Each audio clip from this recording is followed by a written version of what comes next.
Good evening, everyone. I'm student meteorologist Luke Snyder. And I'm Emmett Ricker. And we're here tonight from the Penn State Campus Weather Service's live broadcast coverage on Hurricane Idalia.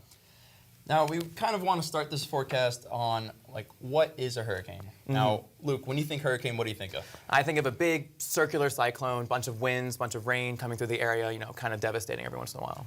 Most of that is correct. It's typically a large system. It's a low-pressure system that has a cyclonic motion. It's turning counterclockwise, and it typically feeds off of warmer waters in the tropical areas of the Earth. Absolutely, and there are different classifications for what type of hurricane it is. Before it even becomes a hurricane, there is a tropical depression that is going to be a maximum winds of around 38 miles per hour or less, and then the classification above that is a tropical storm with sustained winds between 39 and 73 miles per hour. Anything above that is when it becomes officially a hurricane, and those categories range from 1 through 5, with 1 being the weakest hurricane and 5 being the strongest, with winds upwards of 160 miles per hour in some cases. And when you look at Idalia right now, you can currently see that some of the outer bands are moving into the Appalachian Bay area and more of Big Bend, Florida. And as it moves through, obviously, we're going to have very strong winds, and some storm surge is going to come with it as it starts to make its way onto land. Absolutely, those outer bands are starting to make landfall in the coming hours. So they are going to be, hitting that big band of Florida that you mentioned previously, and they are going to be making that landfall in the next few hours. And we will be hearing more about that from one of our student meteorologists, Christian Spallone. How you doing, Christian? I'm doing pretty good, Emmett. Thank you guys for bringing us into our broadcast here, and happy to be here with all of you tonight on our live broadcast. This is our first Campus Weather Service live broadcast since last year in 2022 when we covered Hurricane Ian off of the west coast of Florida as well. And today we're talking about Idalia. It's great to be back with a full team live broadcast here this evening for you. So let's get right into the storm here and talk about Idalia. Currently a Category 2 storm, 105 miles per hour as of the 8 p.m. update from the National Hurricane Center. Current barometric pressure at 965 millibars. So it's a strengthening storm, and it was struggling with a lot of wind shear and some dry air and struggling to get going as it, over the past couple of days, down a little bit farther to the south near the Yucatan Peninsula. But now it's taken advantage of some much more favorable conditions farther to the north. It's at Category 2 strength, and it's continuing to strengthen. Could get up to Category 3 or maybe even 4 by the time it makes landfall along Florida's Big Bend later tomorrow evening or tomorrow morning. And as we go into here our infrared satellite, we can see that it's actually showing a very strong sign of strengthening here. Lots of cold cloud tops wrapping around the center of the storm. So plenty of strengthening ongoing. And as we zoom in, we can see a eye-like structure in the center there. We just have this little pinhole eye that just popped out. And so this is going to allow the pressures to deepen in the storm pretty quickly here and the wind speeds to come up. So expecting the storm to continue strengthening as it makes its way to the coast. Currently, that center of circulation is just off of Tampa Bay, and we already have some of those outer rain bands moving into the area. You can get a sense of some of that moisture on our water vapor satellite imagery here. We can see it's taking up a ton of room on our camera. All of these light and cooler colors, that's indicating where you have a lot of moisture content in the atmosphere. And we can see it's spreading all the way up north into places like Georgia and the Carolinas in the southeastern United States. And you see that highest moisture content coming from the tropics, centered in those cold cloud tops that we see there in the eastern Gulf of Mexico, associated with the center of Idalia. So plenty of moisture and strong thunderstorms coming into the area that's fueling Idalia as it makes its way to the north here. So let's take a look at that forecast track from the National Hurricane Center. Where is Idalia going to be heading? Well, we can see again that as it makes its way into shore, we see that strengthening conditions, 115 mile per hour winds. So that's a major hurricane, Category 3 or higher, expected by late tonight, and we're expecting that landfall again tomorrow morning across Florida's Big Bend, somewhere in Appalachian Bay, right in this region here where we see Florida's Big Bend moving right into that region tomorrow morning, and that's expecting the most storm surge in those areas, which will show you what the amounts will be in just a minute there.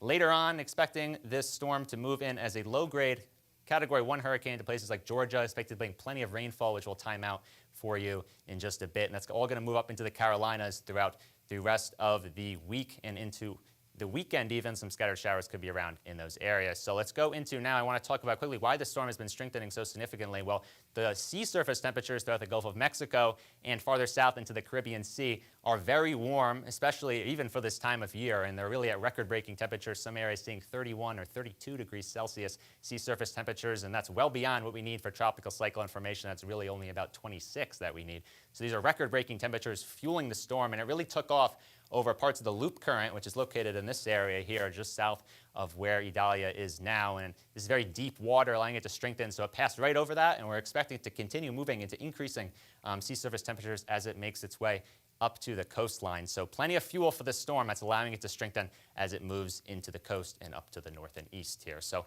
our current radar and satellite is showing a very healthy cyclone here. We can see a very strong eye wall just off the coast there where we saw that eye on the satellite imagery aloft. We can see this radar is showing us where that center of circulation is, and those are where the strongest winds are associated with the cyclone. And we can see on land, you're already seeing impacts in places like Tampa Bay and farther to the south down towards Fort Myers, where we see some of those spiral rain bands beginning to circulate on shore. And these are places where you could see tornadoes over the next couple days located in that right front quadrant of the hurricane as it makes its way on shore. So you need to be prepared in those regions for some of those severe weather threats as well, along with drenching rainfall several inches in some spots. So I want to go through now our current alerts for the National Weather Service in these areas. So which places are really under the gun? Well, as we look at farther to the south, we see tropical storm watches in Key West, tropical storm warnings in the coastline further to the north here. And as we make our way farther to the north, that's where we're seeing the brunt of the impact. So hurricane warnings are in place currently in places from Tampa Bay all the way up into the Big Bend of Florida, and also inland into places like Gainesville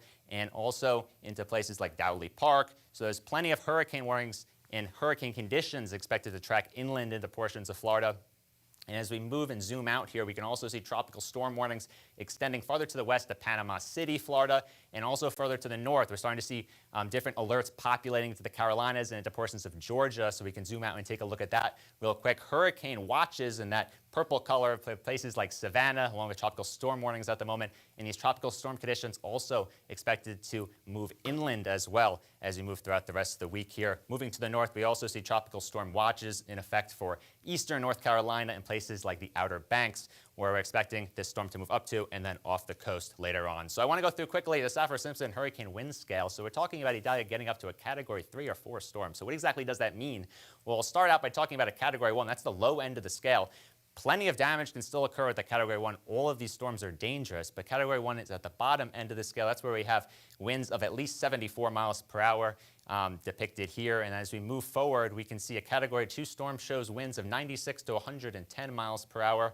And then that's what Idalia is right now, but it's expected to strengthen into a Category 3 storm. And that's where we have over 111 mile per hour winds. We can see the winds and the waves really ramping up here in our graphic. And this is our major hurricane strength, but there's 2 more levels, a Category 4 storm, which Idalia could get up before landfall. That's at least 130 mile per hour winds. And a Category 5 storm is the top of the scale, over 157 miles per hour. You see everything wiped away there. So it's a very scary scene, and we hope Idalia doesn't get up to that level. We're still expecting strengthening to at least a major hurricane over the next 24 hours or so as it makes its way into the shore and towards landfall here. So with all of that water and these strengthening hurricanes, there's plenty of storm surge expected, and that's really the major threat from any tropical cyclone. All of that water is the biggest worry. We have storm surge watches farther to the south in Florida. Those are areas where storm surge is possible over the next day or so, but not expecting the biggest impacts there, but you still want to be on alert in those areas. Farther to the north in Florida's Big Bend, that's where we have storm surge warnings in place. This is where storm surge flooding is imminent. So in these areas, you really want to be on guard, and it's a very dangerous area for storm surge flooding in general, as this concave shape of the Floridian coastline here, all the water channels into there, and it really builds up and delivers a very strong storm surge. So that's why we have that warning in place there as the storm comes ashore, and is especially prone to these storm surge conditions. So you want to be on guard in those areas, and we'll show you the amounts in just a moment. But there's also a storm surge watch in effect for places like Charleston, South Carolina, and as long as further south into the Georgia coastline as well. So how about those storm surge amounts? Well, they're very significant, expecting double digits in terms of feet here for a storm surge, 10 to 15 feet possible in portions of the Appalachian Bay. And as we move just in those areas around there, we could 7 to 11 feet, 6 to 9 feet down towards Tampa Bay, another area that's very prone to storm surge flooding. And again, the wind direction is very important here. These areas that are on the right side of the storm are going to be having all of that water channel into the coastline, given the counterclockwise circulation around Idalia. So those are the areas that are most prone to that storm surge flooding. So these are very significant amounts and not something to take lightly over the next few hours here. And as we make our way north, expecting storm surge flooding, some of these numbers could increase over the next day as the system moves north, depending on its strength, but expecting 2 to 4 feet along the Georgia coastline and further north into the Carolinas, 1 to 3 feet as we get up into the Outer Banks of North Carolina. So moving on now, I want to talk, just to wrap up here, real quick about historical hurricane tracks in Florida's Big Bend, just to talk about how unprecedented this event really is. Well, here what I did was I sampled any major hurricanes, again, Category 3 or higher, that made landfall in the general vicinity of where we're expecting Idalia to make landfall. So that's in this general region here in a circle. And what I found was that there's really no major hurricanes that in recorded history that have made landfall where we're expecting Idalia to, which is right around this region here.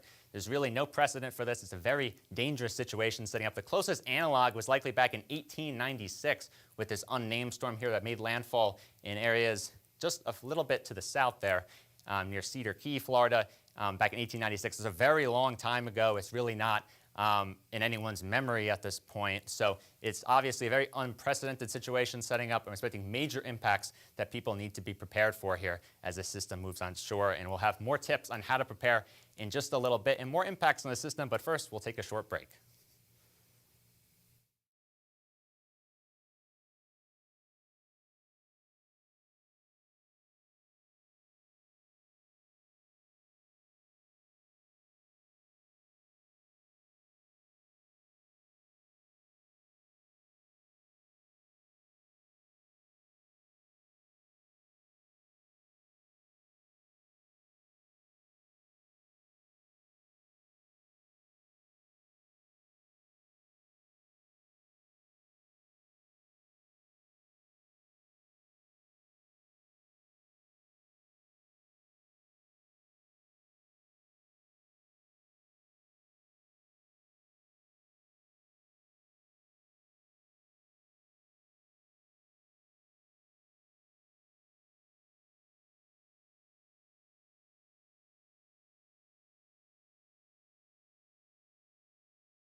Hello everyone, welcome back. I am student meteorologist Allison Souza, and joining us tonight is Bruno Rojas, who is a PhD student here at Penn State. It's so great to meet you. Tell me a little bit about your area of research here. Sure. So I'm a PhD student here at Penn State. I work with Anthony Didlake.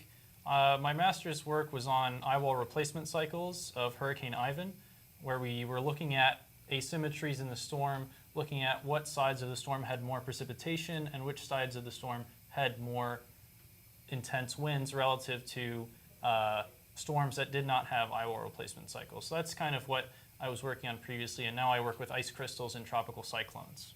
Oh, that's very interesting. So have you been watching Hurricane Idalia pretty closely? Yeah, it's been a really interesting storm, especially the rapid intensification that is ongoing and continuing. All right. How did Idalia form? It was actually, looking at the models, they had some issues with this kind of formation because it formed off of the Central American region where you had a lot of thunderstorms popping up over the land, and eventually this low pressure system caused by the thunderstorms consolidated and moved off the land onto the ocean, and that low pressure is now what we are seeing as Idalia. Interesting. Something that we hear a lot about in hurricane season is rapid intensification. Has the storm undergone rapid intensification, or will it? Yeah, so it's already undergone a period of rapid intensification. I believe it intensified 25 knots in 24 hours, which meets the threshold criteria for rapid intensification. And it looks like it's going to continue this rapid intensification trend up until landfall. Alrighty, as Christian mentioned earlier, the eye of the storm is visible on radar and satellite, and there appears to be a formed eye wall. Because you work with eye wall replacement cycles, will there be an eye wall replacement cycle? What can we expect in terms of that? Yeah, so just to give an overview of what eye wall replacement cycle impacts can look like, generally the wind field of the storm is expanded and covers a larger area, and the more intense precipitation that is typically confined to the eye wall actually extends further out into the secondary eye wall, which can be instead of, within 50 miles of the storm center, can extend out to 100 miles of the storm center and have intense rainfall. With Idalia, there are hints of a eye wall replacement cycle occurring, as the inner core, the eye wall, is quite small, and so small eye walls tend to produce eye wall replacement cycles, and we can actually see that there are rain bands that are forming at larger radii with associated local intense winds that can consolidate into a secondary eye wall, which will form around the existing eye wall. Interesting. What are some of the major threats that we can expect to the impacted area with this storm? I think the most important threat is certainly storm surge, considering it's a very intense storm currently at Category 2 and forecasted to be a major hurricane at landfall. The winds, as they sweep up with the southerly winds up towards the coast, they're pushing a lot of water up against the coast. And so the biggest threat is especially storm surge, considering the lowland areas of the Big Bend area in Florida have a lot of water in them, and so it makes it easier for storm surge to make it much further inland as opposed to a drier area of land at landfall. So is that the area that we can expect the greatest risk for storm surge? Certainly. The National Hurricane Center is forecasted for the greatest storm surge to really be in that Big Bend area, with storm surge extending further to the south of the Big Bend area and slightly further to the west. Alrighty. Which is more dangerous with this storm, the rain and the wind, or the flooding aspects of this? Because a lot of people see a really intense hurricane and they think of just the winds, but flooding can be a really dangerous impact that we can see. Sure. All aspects of the storm are potentially dangerous, but certainly the impact that causes the most damage to life and property is storm surge. And in this case, we have the potential for rather significant storm surge. So pay attention to your local officials for storm surge information. But wind is also a quite dangerous aspect of tropical cyclones, and winds particularly can make it further inland than storm surge, making it more of an inland threat. And then rainfall from the storm can also cause flooding, And particularly if the storm stays in place for a long amount of time, thankfully Idalia is forecasted to pass through the southeast region of the U.S. fairly quickly. Is there anything different about this storm compared to other hurricanes that we've seen this season or in the past? There are some particularities about Hurricane Idalia, and that's its rather short genesis period into rapid intensification. Most storms spend quite a bit of time out in the Atlantic before intensifying or never intensifying, as is the case with most hurricanes. So I would say that Hurricane Idalia is also particular in its formation method, as it came off of Central America. That is not a typical formation region for tropical cyclones, as most tropical cyclones form off in the eastern Atlantic, off of these storms that come off of the African coast. Okay. Why are I-named storms always seeming to be so dangerous and strong? It seems like those are the ones that we hear about most in the news. No, it's absolutely true. Several hurricane names come to mind, such as Hurricane Ivan, Hurricane Ike, and recently Hurricane Ian. I storms are commonly seen as intense tropical cyclones because they happen to form further into the hurricane season, and ice storms typically form around the peak of hurricane season, which is around September 10th. And seeing as we're approaching September very shortly, we're not too far off of that mark. And so ice storms tend to have the most favorable environments given that they form at that particular time in the hurricane season, which is near the peak. All right, so it's not just an unlucky letter? Not really. All right. And then the area that the storm is going to impact is not as common as going to impact the Gulf Coast. How often do we see landfalling hurricanes in this area?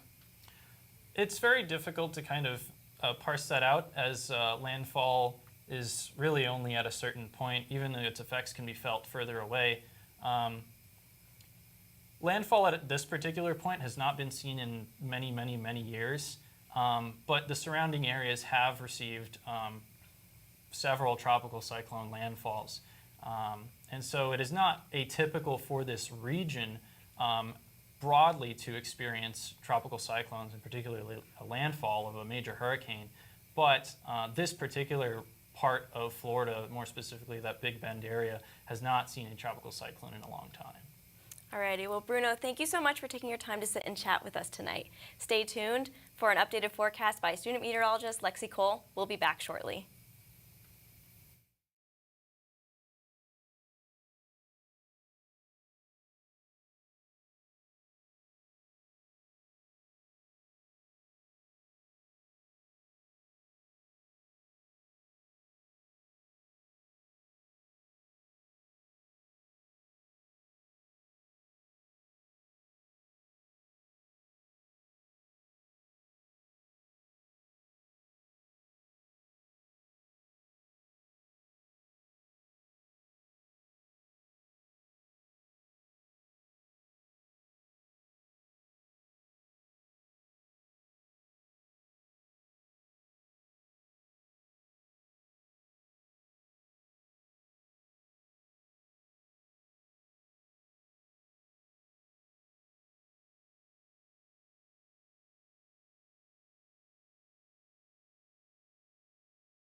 Good Tuesday evening. My name is Lexi Cole here with a little bit more of an update on Hurricane Idalia and what you can expect from such an intense storm currently starting to brew up over the southeastern United States.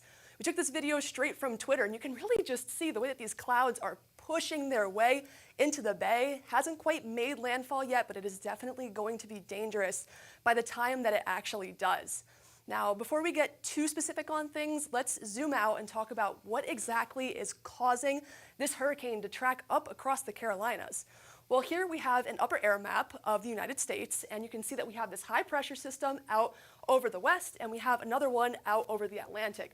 Now, if you just kind of trace along with your hand, you can see that these winds are really just pushing this hurricane straight up to the northeast. It's going to cross over the southern border of Georgia, up across South Carolina, and up into North Carolina.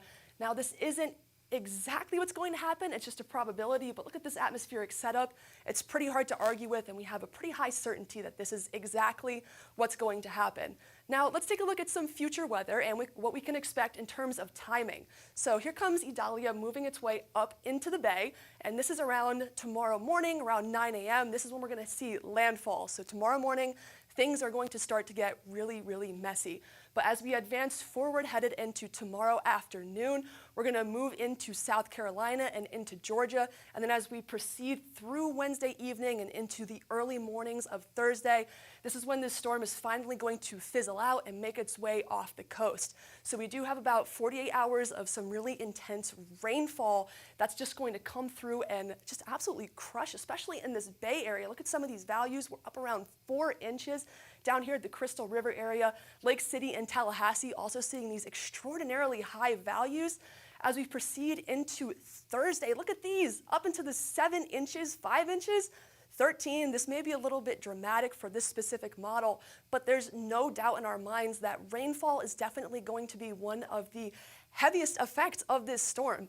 In fact, there is currently an excessive rainfall outlook issued for tomorrow, and you can really see the way that this is just going to span up right across the Bay of Florida, up into Georgia, and then all the way up into the Carolinas.